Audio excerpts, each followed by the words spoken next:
please come into my room.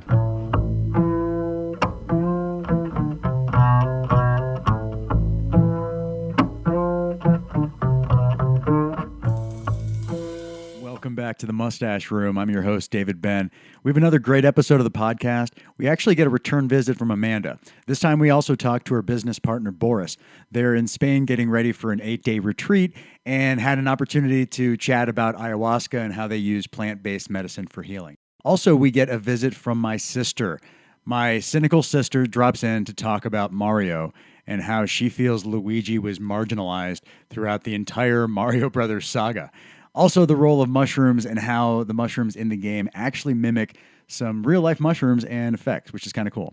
Also, what happens when your contractor turns out to be a white supremacist. I have some firsthand experience. We also get a visit from my lovely wife, Jill, who educates us on umami and how it correlates to magic mushroom powder.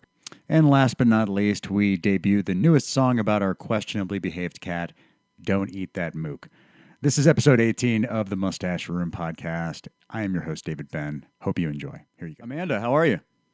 Hi.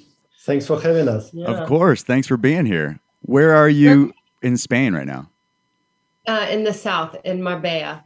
Fantastic. So really far south. And our retreat is about 15 minutes away, even further Okay. from here. We went hiking today in the mountains, which was really nice.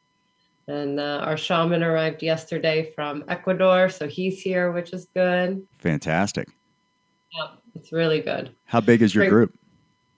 The first group's 9, and then the next one is 12. Okay. Yeah, we keep it pretty small. Our groups are pretty intimate. Yeah, I saw on the website that 12 was the max. Yeah, we've learned. We've had some more before, but we were spread thin, so we've learned that that's like our sweet spot, and then everybody gets some care. Sure. It's important, especially for newbies, because most of people who come to us are trying ayahuasca for the very first time. Sure. And when you don't know yet how to navigate your experience, you really need the care from the shaman and facilitators. And the shaman is also a human. He can't navigate 30 people at once. Everyone has its own intention. So that's why it's important to keep it simple and small. Yeah, I can appreciate that. The more intimate attention you can have from whomever is kind of helping you through the experience, I can appreciate that. So that's Exactly. good. Yeah, that's true. Because, sometimes people are coming and then they think that on the very first ceremony, they're going to get all the answers. But ayahuasca, it's a process. You need to go slowly but surely. Sure. And sometimes only after 4 days, you can see that a person can open up and finally get into the process. And what is, I think, the most important part, the person can feel the connection with ayahuasca, because in the end of the day, it's all about the connection between you and the plant. Absolutely. And to achieve it, a very special type of setting and atmosphere is needed. Yeah. Now, with your retreats, how many different ceremonies will you actually go through with your group before everything's said and done? Well, by the way, we are really excited right now because we're going to have a longer retreat. Oh. These 2 groups we will host for 8 days each. Okay. And usually we were doing it only for 6 days. And through the 6 days, we had 3 ceremonies with ayahuasca and 1 session with kambo. And also we mix it with the work with different master plants. What I mean is that ayahuasca is not everything. It's just the top of the iceberg, Sure. There is a part beneath water. So, for example, after the second ceremony, we are drinking a special tea that is made out of several plants, up to 5 different plants. You drink like 3 liters, and then you puke. Okay. I was talking about this last time, purge tea. But it is incredible because, sometimes after the ceremony, you still feel like you have something inside. Yeah. And you want to release it. And ayahuasca ceremony is always about purging, about releasing. Yeah. So that's why this combination can work incredibly. It's Wow. important to work with many different plants, not to be only concentrated on ayahuasca. Otherwise we're going to miss a lot. So you've figured out that combination of plants for the experience over time, kind of just trial and error, figuring out which ones work best together? And like allowing people to, what we talk about is surrendering. So like the first couple ceremonies, sometimes people can't surrender to Aya and they just can't. So that's why more ceremonies. And then, so now we will have an additional ceremony, and then we will do a tea drinking ceremony that will really allow them to purge with Canvo as well. Sure. So this is going to be interesting. We're going to add that on because it seems people really like it. And originally we were doing it after an Aya ceremony. So Aya would be 5 or 6 hours, and then we do the tea purge, and that could be a long day. Yeah. Very long. So now we're just going to kind of give it its own ceremony and see how it is. But wow. Yeah, by the way, answering your question. So we did it this way on our previous retreats, but now we're going to have a longer program, 8 days. And through this 8 days, we will have 4 ceremonies with ayahuasca, like regular ceremonies. Okay. But also we will have one ceremony. In Ecuador, they call it natemamo, or in Peru, they call it purga ayahuasca. What does it mean? It means that you can drink ayahuasca not only the way everyone knows. Yeah. You can drink only the first part, the Benistropis Capi wine. And in Peru, they call it like ayahuasca tea. Okay. It's a low concentrated ayahuasca wine that contains MAOIs, inhibitors of monoamine oxidase. And you can drink it in large quantities. And it is also a really healing ceremony. It's very beneficial because it can work as antidepressant, it can detox your body, it can bring a lot of insights, and it doesn't contain any plant that bring DMT into the brew. So this is a different type of work, sometimes even a deeper type. Interesting. You're kind of getting connected with the plant without any external push. Yeah. So this is like after what we talked about, microdosing. Yeah. Like after you do it for a while, you can connect and have the same Aya visions with just be copy with what he's talking about. Like you kind of find that wave, and then you're able to work with it. So we are going to do a night with just the be copy. I'm saying that, yeah? Yeah. To kind of show people this and see how they are and see how it goes. So without the psychedelic element at all, with no DMT. So wow. Well, it can still bring visions and alternate state of consciousness. Ayahuasca wine, even pure ayahuasca wine, is a very powerful plant. Oh yeah. Sometimes just kind of underestimate the power of pure ayahuasca wine. So you said it's a different part of the root, a different part of the plant that's not DMT containing? For those who don't know, ayahuasca usually contains 2 plants, a simple recipe of ayahuasca. The first one is ayahuasca wine, Benistropis capi, that blocks the enzymes in our body that breaking down DMT and other neurotransmitters, and as well tyramine. So this is the first part, ayahuasca wine. And the second part of the brew is usually DMT-contained plant, like chicruna in Peru, or it would be chilipanga in Ecuador, or jurema mimosa in Brazil. But even without the second part, ayahuasca still can be very powerful and extremely healing. Fantastic. But it needs that other, like these leaves or something to bring in the DMT element. Okay. So like when people say I went to drink ayahuasca, most of the time they're meaning the combination of both of these things. Understood. So very few people are like, oh, I just drank straight ayahuasca. They're meaning the combination of those two. Okay. I think it's an interesting moment, that usually people think that Amazonian healers and the shamans were drinking the same ayahuasca as we do right now for thousands of years. But in reality, there is no evidence for this because rainforest is just vanishing all the evidence. Unfortunately. So you can't say for sure how they were preparing the brew. But what we do know for sure is that local healers and shamans in the Amazon, they were using pure Benistropis capi for thousands of years. Fantastic. Even not only in the Amazon, by the way, also in Chile, in Bolivia. You can see that in some caves, they can find mummies with some ceremonial tools in Benistropis capi, and they can also make analysis of their hair and find that they were using Benistropis capi. So this is like the real traditional way of using ayahuasca for sure, for 100%. Very the way cool. how The Amazons Yeah. are doing it for thousands of years. What was the component again that was purged? The purge tea. What was that called again? Is it just purge tea? It is ayahuasca wine. Okay. How it's commonly known, or the scientific name is Just say it slow because it's with your accent. Yeah. ayahuasca wine, and the scientific name is Binisteropsis capi. Okay, That's I'll why probably never. Yeah, on the website we have B copy. There we just go. say copy. That's the shorter way to say it, and that's Way what we easier. microdose. That's what we also sell. So it's B copy. Okay. It's just straight vine. Yeah, it's a very difficult word, even when you don't have the language flow. Yeah, I'll never be able to say that ever. When we were talking the last time, I didn't either. I was like, I'm not going to butcher this. Now, Amanda, you had mentioned that you're unpurgeable. You're the never purge, which makes you an anomaly. I'm worried about this actually because the shaman, so he arrived yesterday and he looks into my eyes and he's like, I brought something for you. Like, no, he goes, just get ready. I was like, I'm afraid if it unblocks, it's going to be all night. So they're all going to have to be up with me because it's just going to be years of whatever I have been holding. So that's got to be difficult though to like. I personally, I loathe vomiting. It's just the pain in my stomach. It's a really painful experience.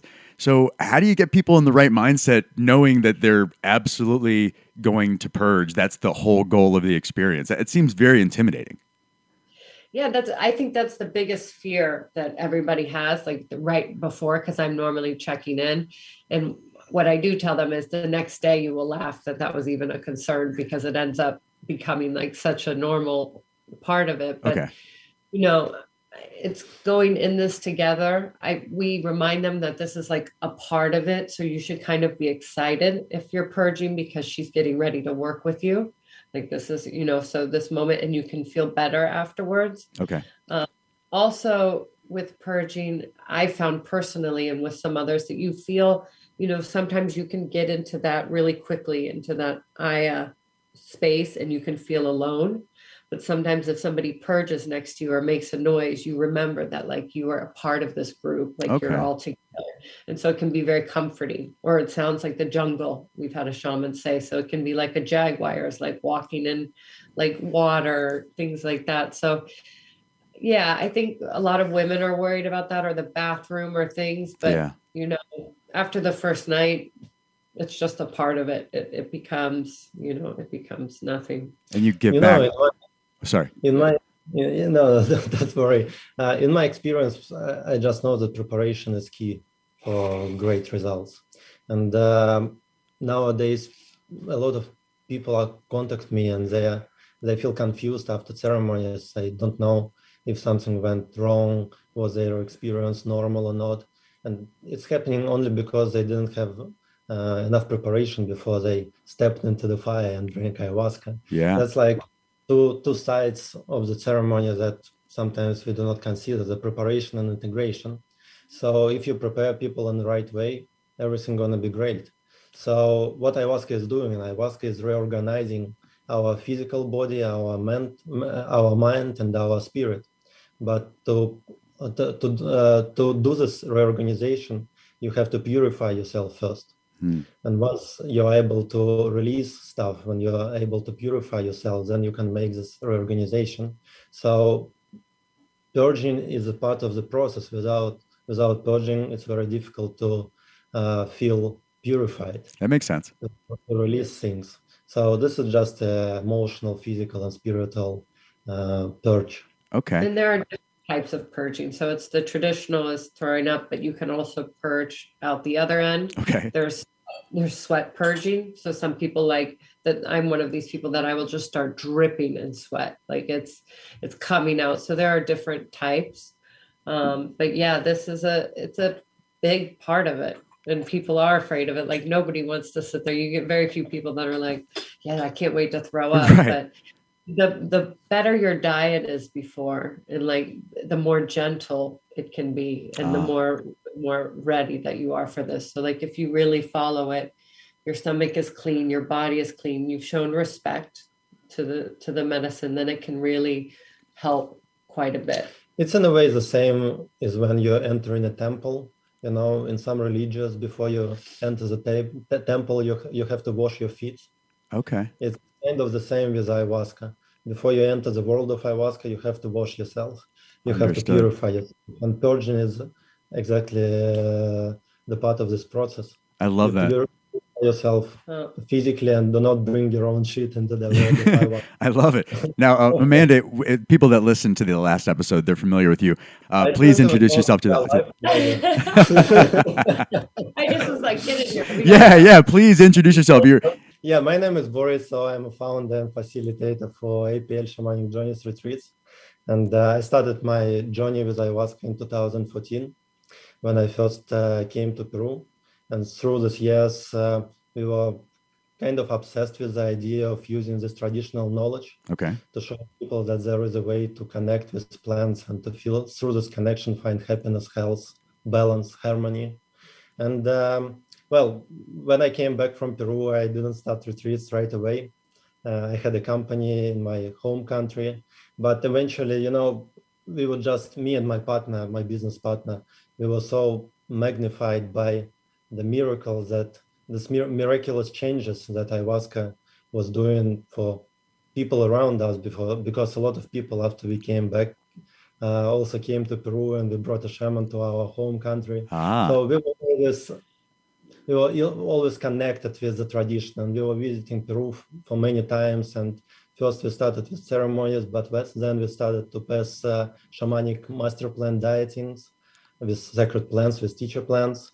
And we could just see how huge, enormously huge this tradition is, and how much knowledge these people, these local healers, have from thousands of generations before them. And eventually we were thinking about opening the retreat place in Peru.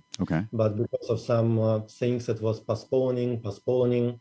And one day we just saw that in Europe, some places started to pop up, with Europeans offering ayahuasca. But to be honest, it's kind of shocked us in the beginning, because the way they were hosting ceremonies, this way was so far from the traditional ways of Peruvian and Ecuadorian shamans. People just drinking ayahuasca with lights on, with music through speakers, without shamans, without guides. And for us, it was kind of a disrespect to the medicine, because we were grown up into this traditional way of serving ayahuasca, when a shaman has to pass a really long time educational process before being able to offer ayahuasca to others. His connection with the medicine has to be perfect, has to be pure. Otherwise, you can just not get any positive results out of the ceremony. So we were kind of confused, and we saw that, well, if we think that this is not the best way, maybe we can offer something else to show people that it's possible to use ayahuasca as a sacred medicine with a great respect, with a lot of trust, faith, acceptance. So that's how APL began. From the idea that by using traditional knowledge and combining it with modern understanding from scientific community, we can create something beautiful, something that will help enormous amount of people. I think that's what the biggest difference is, because there are so many popping up, and people will be like, okay, what is your difference? And I ask them what are they looking for, and what have they done? And then also, do they want it to be more of like a really light vibe, where it's going to be like a light show, because that's not who we are. Like, we definitely are still fun. We like activities, and we sit around and talk. We have that, but when it comes to healing, we take it very serious, because it's a very sophisticated medicine. We're dealing with your brain, we're dealing with your past and your future and your present. So we take that part, we start together, we finish together, we do those things, and then everything else follows along with Cambo and integration. And we require that from them, but they also require us to be on top of our game. So some people that are looking for like an ayahuasca weekend, we're not the people to go for, and that's okay. So that's what sets us kind of apart from that, because there's something for everybody. And with this medicine, it's a very delicate work, but it's beautiful. So we just kind of go with the traditional route. We always have somebody that's close or from there. And then obviously with like modern amenities, and you're like a really comfortable bed and like a chef and having everything else. Yeah, so now we host retreats in Spain and Mexico, but also we have a very rustic and traditional and authentic place in Peru where people can go to pass, for example, dietas with teacher plans. So the initial idea was to create a place in Europe, a very comfortable place where people might not be worried about their accommodation and the rainforest, everything, but preserve the traditional ways of Amazonian curanderism, of the Amazonian healing tradition, and to work only with shamans who live in the Amazon constantly, because for the shaman it's so important to be constantly connected with plant spirits, entities, with the rainforest itself. So that's why we bring shamans only from the Amazon. They guide our ceremonies, but at the same time now we combine it with the work with Western psychotherapists, and that's why we offer preparation and integration with therapists, when people can form right intentions, right mindset, and then integrate it afterwards, because integration and preparation is the key. It's not only ceremony. Yeah. It's the most important part. Yeah, we spoke about that last time. I love that this people trivialize these plant medicines and the work associated with them, but it's absolutely akin to professional medicine that people are accustomed to, mainstream medicine, and having to have a prescription for the medicine and have to provide feedback and accounts of, how you perceive the medicine. People need to treat this with the same level of respect that they provide for mainstream medicine. So you guys trying to stay in line with the authenticity of the way it's supposed to be governed, the right mindset, the right participants, that legitimizes the work. And that for me is awesome. And I really, I respect the fact that you guys take that approach. Thank you. It's good. We really keep in touch with people after. Also, we have certain cases or, people with mental difficulties or bipolar. There are some we don't treat because we're not capable, but we do keep in touch. We are keeping like a log. So maybe one day when all of these people start to come together, we have that data and we can say, look, we've worked with people with PTSD, and over the course of 5 years, they haven't had any relapse, or a lot with addiction. We have a lot of people coming off of addiction because our other integration therapist is a addiction specialist. He will send us a lot of people like the day before they will use, because you can up on Aya, you can do that. So we've had a lot of great work with that. I think maybe 1 or 2 relapses, but it is absolutely incredible how many people are able to just sever that bond. That's so cool. And hopefully at some point, society will get to the point worldwide where you just look at which therapy or which medicine is appropriate for somebody, and not which one pads the pockets of big pharma or something like that. So this is from the earth. Yeah, this is from the earth. It's incredible. And there's so many other things, but with Aya, for your life also, it has been life changing. Absolutely. I love how when you get into it, like when you first not taste this, but when you kind of get on this wave, how everything starts to open up. Like you meet people on the same track, and like you introduce it to other people, and it's like you're not shy about it. You just open up. It's really a beautiful thing. Yeah, not having secrets and being transparent is a freeing world to live in, for sure. Yeah, it's super key. Yeah, I think that if ayahuasca teaches us one thing, it would be balance. To feel balance between our perception of reality and the reality around us. And I think the balance is also important between traditional approach, traditional knowledge, and the scientific discoveries. Because as Westerns, we are now rediscovering ayahuasca. From the side of scientific community, only 7% of all plants in the Amazon were categorized, cataloged. Wow, just 7%?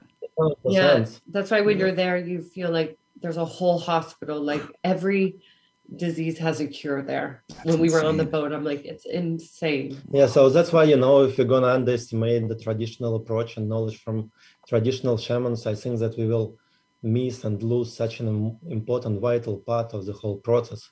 But on the other hand, if you're not going to count on scientific research, we're also going to miss a lot. So I think that's all about balance. And the future of ayahuasca, I believe, is not in pharma ayahuasca or only traditional Amazonian approach. It's about maintaining the balance and find the way between these two aspects. And then it will be the medicine for the whole world. because Awesome. some people need like more logical understanding of ayahuasca, more pharmaceutical view on it, and others need more like spiritual approach to go deeper. And the combination of these two factors, I think, will create just an amazing way for people to discover both. For example, our shaman, Anel, we know of him for many years. And he is always saying that I respect doctors so much. I think that I respect their work. And I also read research and I'm interested in it. But doctors are mostly researching physical aspects of plants. And me as a shaman, I am researching the spiritual aspect of plants. So the combination of these two factors is the key to results, to success. Yeah, and it's tough because you can't. It's harder to quantify the spiritual aspect of healing. It's easy to quantify the physical and the things you can see under a microscope. So it's hard to really garner the trust. Those guys really have a tough time, I'm sure, really getting the trust of everybody. But man, that is I love it. That's so cool. Yeah. I think that it's not that difficult. No? Because, for example, shamans would say ayahuasca brings happiness. Mm-hmm. And that's true. Because scientists would say that ayahuasca contains MAOIs, and MAOIs was the very first antidepressants that was introduced to the world. Oh, okay. Around 50 years ago. The inhibitors. So, ayahuasca does bring happiness because it works as a depressant. I just think it's the word when we start using the word spiritual. Sure. Even for me, like I am spiritual, but before ayahuasca and all of this, when I would start using the word spiritual, I would think of like yogis and all of this, hippie, which is exactly what I am now, but that's what I would think of. So I think that's where people are like, oh no, I'm agnostic, I'm atheist. That's is also for you, because spirituality is just like believing in yourself and having that faith, which is what I love. So I think it's like branding is important and how we do it, and all of this is a big part. But for people thinking about drinking, there are certain things that they need to look at, set and setting and what they've heard from and those kind of things.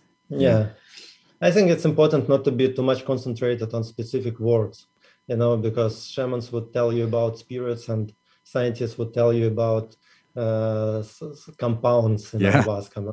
In the end of the day, it's all the same. Like shamans would tell you that ayahuasca will liberate you, will set you free. And scientists would say that ayahuasca brings neuroplasticity, but it's all about the same thing. So just different people need different approach. And the data speaks for itself, right? If you, like you said, the more data you have surrounding that type of work and the concrete accounts of what happened, you can't refute that. So, spirituality and things like that, they're a little bit broad and vague sometimes, and people misconstrue them with religion, and that's certainly a different space. But the more data you have to substantiate the work, it speaks for itself. Yeah, and that's what we've been doing. And I think that you are doing a great work. It's such a great impact because ayahuasca is not something that you can do occasionally on your Saturday day. Right. You need to educate people about, and it's very important to know something about the tradition, know something about scientific part, know something about physical part, spiritual part before you're partaking in the ceremony. And when you're aware of what's going on with you, then you can navigate your experience much better and get better results. So that's why all the podcasts, all the research, everything that community is doing right now, it's so important because now ayahuasca is becoming more and more accessible, more accessible than it was ever, in the human history. And it comes with pros and cons, right? So on one hand, we're going to have a huge amount of data soon, and so many people are going to be able to participate in ceremonies. But on the other hand, I can see so many ceremonies that are just conducted in a way that would be considered like a pure madness in the Amazon, So I think it brings a lot of challenges, but that's why it's so important to educate people. It's all about education. Yeah, and you guys, with the work that you do and the due diligence that you do, you guys are clearly going to rise to the top. People that are just doing this stuff to make money, like you said, having 50 people at a retreat that is just not manageable. Those people are going to wash away, and you guys are going to rise up with the way you handle your business. Thank you. That's as I said, it's all about balance. Of course, it's about money, and of course, it's about helping people. The problem is when you're breaking the balance and you're just leaning on one side. Without financial assets, you can't do your work, and without good intentions, you can't help people. So if you're really offering ayahuasca, you need to know a thing or two about the balance. Sure. How to keep it. And it's really like, you get 1 or 2 bad ceremonies. That's it. People speak. It's underground, but you have to do this. So we have to make sure the group is right, and we make sure the feeling is good. And then we still, like, the whole time keep it together. But I mean, if you're able to do this work, or even like have a foot in it, it is so fulfilling. And I love it. I know that we're about to be nonstop for 8 days, 24 hours a day, but we're all like so excited. And we start vibrating, like once the shaman comes and he start making tea, like we start to really get excited. I could see it in your face. I could see it in your face right now. No, I mean, I flew in a day ago, so I have jet lag, but I'm like, nope, let's go. So really excited. Oh, man. And we had a break, because of the COVID and everything. So now when we see that everything starts to open up a little bit and we have this opportunity to walk again, it just makes us so happy. Yeah. That's all we need. That's awesome. Well, Boris, it was so nice meeting you, and both you guys are so fascinating, and I've learned so much in the 2 conversations we've had, Amanda. Just for the listeners, it's APL Journeys is the website. Journeys, Yep. It's apljourneys.com. It's our website, and also you can find us on Instagram. We are trying to create a real educational platform from our Instagram, so it's not only about pictures, but it's also about content. Because the final thing that I'm gonna say, for those who never tried ayahuasca and want to experience what it is, don't go to a place where it's gonna be only one ceremony and on the next day you're gonna leave, because it's all about communication, integration, learning, preparation. Choose a place where people will take care of you not only during the ceremony, but they will help you to integrate the experience, to understand what happened, because so many different magical, sometimes confusing things can happen during the ceremony. And when you're completely all by yourself after this experience, it may create only more confusion inside. So please, guys, if you think of doing the ceremony or trying ayahuasca, take some time. Take some time. It's not just one-time thing. That's a path that you are stepping in. It's a very serious decision that can bring a lot of changes into your life. So take time to prepare, take time for ceremonies, take time to integrate the experience, and then results will be great. Great advice. Good. Well, guys, enjoy your 8 days. Enjoy your time, and I'll talk to you soon. Thank you so much. All right, guys. Thanks. Bye-bye. Anytime we are open for you. Bye-bye. All right, thanks. And now a segment where I chat with my sister Abby about random bullshit. She's a bit cynical, so I refer to her as Abby Neezer. She's my sister. Both form of the same stuff. I have to tell you about this experience with our contractor. So the basement was unfinished when we bought our home. And so with the baby coming, we want to set up the spare room and make that the nursery and the baby's room and kind of shift all that stuff downstairs if somebody wants to come visit, blah, blah, blah. So we hired a contractor to work on the project, and they came a little bit cheaper than some of the competition, which, sometimes that's okay. In this case, not okay. So we got to going with the project, and the main guy hurt his hand and was like out of commission for weeks. And apparently nobody else can work in his company when his hand hurts. So we lost time there. The timeline that they set aside was completely off. They just basically threw it away. And then I had to kind of like bribe them with pizza and other shit to get them to work and hustle and, really be nice. But the worst thing was this guy that I hired, and I won't mention the company or anything because I don't need to slander anybody, but the guy was working outside and he was painting some piece of wood and took his shirt off. And I looked, and he had he had on his side a tattoo that said "White Pride." Yeah, Brody likes that too. White Pride, right there on the side. And I think there were some guns underneath it.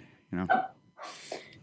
Yeah, That's awesome. And he had worn some other like Sturgis bike rally shirts and other things, and I found it mildly offensive that he had a White Pride tattoo.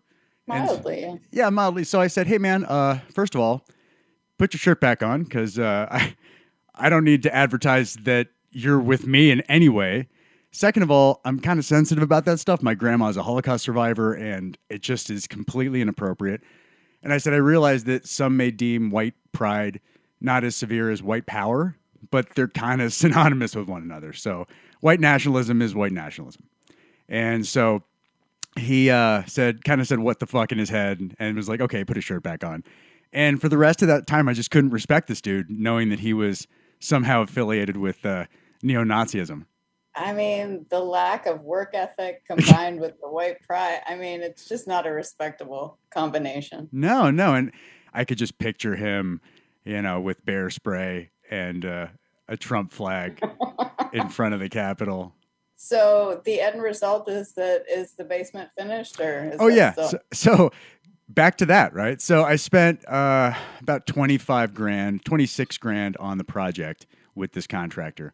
And they, to be honest, they did a good job with framing and, the overall construct, but they basically left the drywall without any sort of mud or any sort of finishing that would allow it to be painted. So I had to bring somebody else in and pay them about $4,500 to do all the texturizing, finish the drywall, paint, and all that stuff. So it's almost done. So what kind of review does this guy get on Thumbtack or whatever it is? That's a good question. Well, I decided not to review. Yeah, I did. I decided not to leave a review. What's that old tale? If you don't have something nice to say, better not to say anything at all. I'm going to take or to that. Tattoo it on yourself. Right. I mean, I prefer to have a murder-free environment for my child, and I'm not sure that this guy would be super nice if somebody tried to slander his business online. Even though it might be justified, and in this case, absolutely justified, I don't want to be the one. I don't want to be the Hannibal Buress ousting Bill Cosby in this particular scenario. That's true. So anybody who comes after you is going to get the white pride guy. I mean, there's really nothing you can do to stop this at this point. Yeah, well, my neighbors that may have seen this gentleman, nobody saw the white pride tattoo, so at no point did anybody just associate me with the Ku Klux Klan, which is good. But it's just hard to look a guy straight in the face after you see that tattoo. And you would think, hey, just FYI, I'm going to take off my shirt and I might offend 99% of the population. You might want to just throw a little warning flag out there. Didn't happen. Just abruptly threw that right in my face. Yeah. So no review in this case is, I think, the best scenario for my well-being and safety. I mean, at this point, you could just turn the basement into a panic room just in case. I didn't say it was free of panic because, dear God, it is essential. It's figuratively a panic room at this point. So we needed to talk because we had a real quick discussion, a casual discussion over text about Super Mario Brothers. We both are very passionate about Nintendo from our childhood all the way through TurboGrafx 16 and other mutations of video game consoles.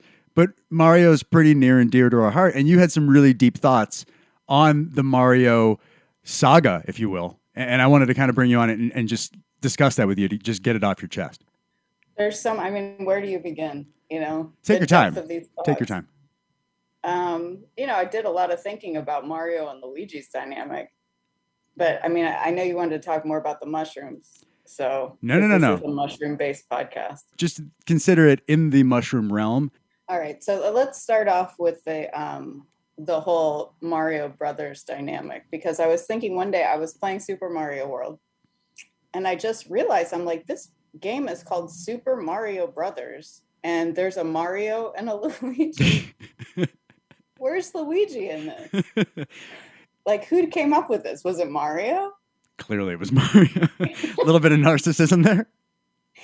And then I started thinking about who is Mario? He's the type of brother who's yeah, Luigi, you could be the second player, but you don't often get to play because it's usually one player. Unless you have that second controller, Luigi doesn't even get to play. He's not in the name. Luigi clearly was an unplanned pregnancy.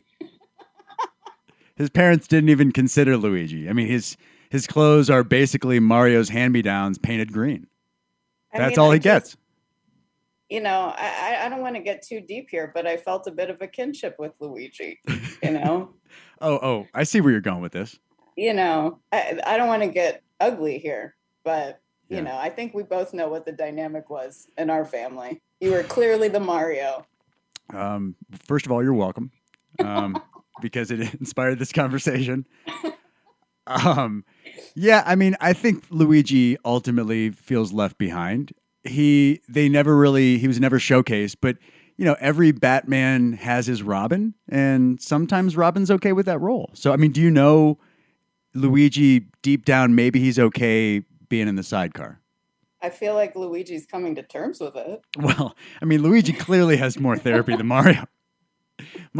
Mario has done a lot of soul searching and like celebrity retreats, but Luigi has done some deep dive therapy with local therapists. Yeah. And what about if you Yoshi? ever want to go to one together, I mean, maybe we could talk about this more. But Well, let's talk about Yoshi for a second. Now, is he a shared pet? You know, is he the family pet does he have an affinity for Mario, much like everybody else? well, he spends more time with Mario because Luigi hardly ever gets to play.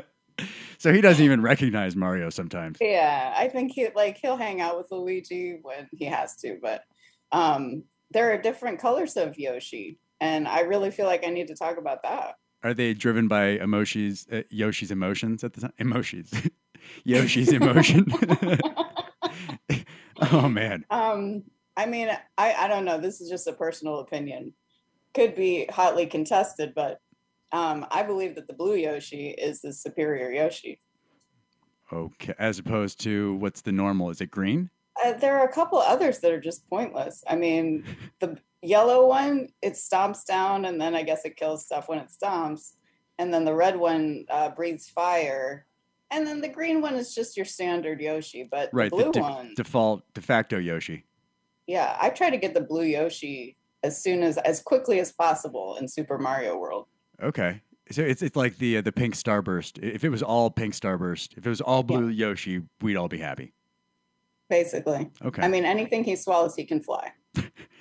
So I guess at this point, the only real way to fix this would be to have a Luigi feature game, right? He has to feature in a game, and somehow a spin-off. Mario can like co-produce or something, but he cannot have the limelight in this particular feature film or Honestly, game. Hasn't Mario done enough? I mean, can't we just let Luigi have his moment? Touche. So back to the mushroom conversation. I have been doing a little bit of research because I was thinking, I'm like, how many mushrooms are there in the whole Super Mario franchise? I'm only familiar with the Amanita muscara, the standard like Santa Claus mushroom. Is that what it's called? Yeah, that was like a fancy. You like that? It's called the fly agaric, Amanita muscara, and it's that red and white or red mushroom with the white circles on it. Okay, so so that's what I was reading about. Okay, and I'm on a page on BuzzFeed right now that says that the mushrooms from the Mario Brothers games are based on a real mushroom, which Amanita must be muscara, with psychedelic effects. Not the psychedelic effects I boast about, but supposedly. I actually have some that I haven't boiled down and tried. Well, it says the effects make it feel as though you are growing in size when you consume it. Well, now I'm intrigued. Boop, boop, boop, boop, boop. So That's they call that rendition. the super mushroom in Mario. Okay. And it's that red and white one. So it's based on a real mushroom. I mean, I'll send you some fly agaric if you want to grow. Well, I mean, I could use a little height. So if that's... I'll take it. We'll send some to the chocolate factory for all the employees. Cool. Well, I'm glad you were doing your research, by the way. I mean, anybody that wants to talk Mario franchise, they need to have their shit together. You need to come prepared with facts, obviously. I think so. I mean, the other mushroom that we're familiar with is the 1-up green mushroom. I don't know if that is based on anything. It kind of it resembles the red mushroom though, right? Right. So, I mean, it might just be Luigi, like, again, oh, well, we need one more of these. So let's just get it in a different color. It's always Luigi. green. It's not easy being green. It is certainly not. Oh, poor Luigi. Well, the power is that it gives you an extra life. So is there a mushroom that makes you feel invincible? Well, I think psilocybin to an extent, that's one of the things. It makes you feel like you've reborn with new ideas and new perspective. So that is psilocybin. It's not as pretty. You're not going to find a psilocybin mushroom that's attractive in any way. They're very unattractive, but they do give you that kind of rebirth feeling. One of these days, I'll bring you over. I'll get you to try. Sweet. Maybe it would help me get in touch with my inner Luigi and maybe break through some of that stuff. You never know what's going to come out. Well, Abba, I really appreciate seeing your face, and this has been super fun. Thank you. I love awesome. Well, it's good to see you. Yeah. And good luck with the rest of the basement. I love you. I'll see you. All right, bye. And now it's time for some education as my lovely wife Jill joins us to talk about mushrooms and health. You want my wisdom? Very wise woman. What is up, Bouette? Back in the MUstaSH room. You know what's up is these feet in my ribs. Oh yeah, what's up is down in terms of the baby's orientation in your belly. Oh yeah, look at this kick right here. For the listening, they can't see it. Yeah, for the listening audience, it was beautiful. It was glorious. Yeah, she's 35 weeks today. Man, it's getting so close. So close. So close. My body is aching. And we have been continuing the theme of singing songs to try to keep her mood up and transition well to the real world. And we've come up with another song to not celebrate, but describe our cat Mook. And the title of this song. Now, let me or give this you, verse, we should say. I should say this verse. Yeah, it all rolls up into the same theme. But we should give you a little background. So our cat, I'm sure if you have a cat, I don't know the percentage. We haven't done our homework. I don't know the studies, but cats have an affinity for eating plastic. I know a lot of cats do. And it's because there's something with like animal fat being found in it. They use animal fat in the making of certain plastics. So it's appealing. It's a delicacy for our cat, at least. And when he eats the plastic, it could be tape off of a packaging. He loves tape. It could be just a plastic bag, container, Ziploc, any of that. Anything that resolves to plastic, he's all over it. But when he eats it, the problem is he then throws up. And it's not like that plastic eating mushroom. No, it's not helping anybody or the environment especially. It's hurting our abode. And so, yeah, he eats it, he throws up, and then you just have to find it. And hopefully it's in an area that you can discover it before you step on it or something of that nature. Or before Brody eats it. Or before Brody eats. Lots of bad things can happen.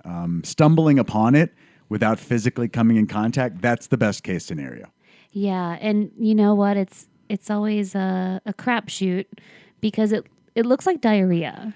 We don't have to go. Let's not it's get like it. brown, but then it has a piece of plastic floating in the middle, so we know it's vomit. That's a good point. Yeah, regardless of its consistency, there's always a piece of plastic. There's evidence right there. So he's not even trying to hide it. The forensics very easy. So the title of this one is called "Don't Eat That Mook." Why you eating plastic? Don't eat that mook. You're about to get your ass kicked. Don't eat that mook. Why are you always eating plastic, Mook? You know it always makes you puke. Guess who cleans it up, not you? Don't eat that Mook. Or you'll puke. Or you'll puke. So that's Don't Eat That Mook. Bravo. Thank you. And there will be more to come. Becker likes it. I can't always hit the falsetto, but we'll try. Mook can hit that falsetto. Mook can totally hit the falsetto. So what are we talking about today? So we've hit up a lot of different mushrooms. So I wanted to kind of bridge things together in the cooking realm and talk about some seasoning, some all-purpose seasoning that can be used from dried mushrooms, and in particular, porcini mushrooms. Entirely made of mushrooms? It's not entirely, but it is going to be the flavor component of the seasoning. So I am borrowing this recipe from Nom Nom Paleo, so Nom Paleo. She's on Instagram. She has recipes. She's a paleo chef. She's got a family. And so this is a legit source. Yeah, her name is Michelle Tam. It's something that I've made. I'm still learning how to cook with it because it's very savory. So it doesn't go with like your Italian cooking or your Mexican cooking. But if you're going to like roast stuff and you want that rich, savory umami flavor, this is, I like that. Yeah. I do like that. This is a great seasoning, and you can make it at home. You can make a ton of it. You can package it. You can give it as gifts. It's a dry seasoning, so it consists of dried porcini mushrooms, kosher salt, red pepper flakes, dried thyme, and some black pepper. So you can look up the ratios online. Again, Nom Nom Paleo, and she titles this magic mushroom powder. But don't be confused. The only magic is on your taste buds. There is no magic in your mind. Okay. But yeah, so you can Google magic mushroom powder, find the recipe, and essentially it uses as a 1-to-1 ratio as salt or other seasonings when you're cooking. Great things to pair it with are eggs, meat, veggies, chicken wings, like a dry rub chicken wing would be amazing with this. Now you're speaking my language. So we actually need to do that. Yeah. We haven't made wings in a while. I like it. I like it a lot. We'll provide feedback. Yeah, so porcini mushrooms, I don't know that we've talked about porcinis. Not sure. We've done quite a few. It doesn't sound familiar, so let's roll with it. Yeah, so just off the cuff, good source of B vitamins. They do have protein, minerals such as copper, potassium, zinc, and selenium. Rich in dietary fiber and low, and of course, in saturated and unsaturated fat. So again, just another well-rounded mushroom that has a lot of benefits. And flavor, apparently. And flavor. So that was kind of my next transition, is to going into the umami flavor, which is something that I don't think you knew much about until we, started this podcast. Zero. I know zero about. So please educate me. So we have receptors on our tongues, taste buds, and they detect 5 different types of taste. So if you want to go ahead and take a stab. Okay, so sweet. Sweet is the obvious. Sweet. And I would think salty. Salty. All right, I need some help. Bitter. Bitter is one. Okay, bitter. There's 2 more. Sour. Sour. Okay, sour. And then the last one, which was discovered, if you will, and implemented as the 5th taste, is umami. So umami is often described as a meaty, savory flavor. So when you have like a beef stew, or you have some roasted mushrooms, Parmesan cheese, steak, anchovies, I know it's not your favorite, seaweed, roasted tomatoes, you get this umami flavor, which essentially it gives you a mouthfulness, it's long-lasting flavor, a balanced taste. It usually causes you to salivate. Wait. So you're telling me that umami is right there in the same category? It's one of the 5th designated taste. Wow. The savory was never like a designation. So umami kind of takes over that savory aspect. Goodness. And you just don't hear enough about umami. Yep. So it's UMAMI. I like that. Japanese origin, implemented as the 5th taste bud in 2006, but it was first discovered in early Japan in the early 1900s.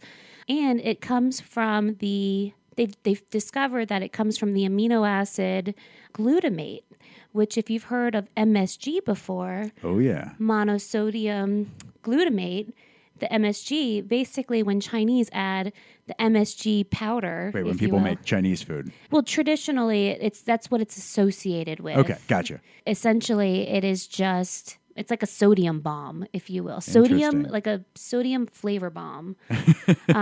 Sodium flavor. So you can get a high amount of salt out of a small amount of MSG? Well, salt equals flavor. Right. I mean, you know that. You like to salt all your food. Oh If my it has God. no flavor, you add salt, it immediately has flavor. And then the glutamate is the umami amino acid. That is what you taste, is the glutamate. So when you have salt on savory, it's just going to be like a flavor bomb. So Very when you cool. eat, for instance, Chinese takeout, which has been known to have MSG sprinkled on it, Sure. that's why the flavor is so rich. It's mouth-watering. You salivate. You want more. It's a little salty. So that's that umami flavor that's packed throughout. Interesting. So if you're not allergic to it, then the MSG provides deliciousness.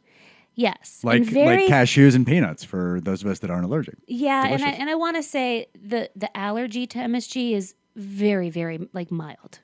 So cool. Well, I learned a lot about umami, had no idea, and now I'll be able to spot that A, on Jeopardy, which I hope it pops up so I can act smart, and B, just in a culinary sense, just be more educated. Yeah, I'm brought to you by Umami. Umami knowledge by Umami, a.k.a. Buet, a.k.a. Wifey Jill. That was awesome. Thank you so much for being here, and I can't wait until we meet again. I'll see you in a few in a different room. Bye. Bye. Well,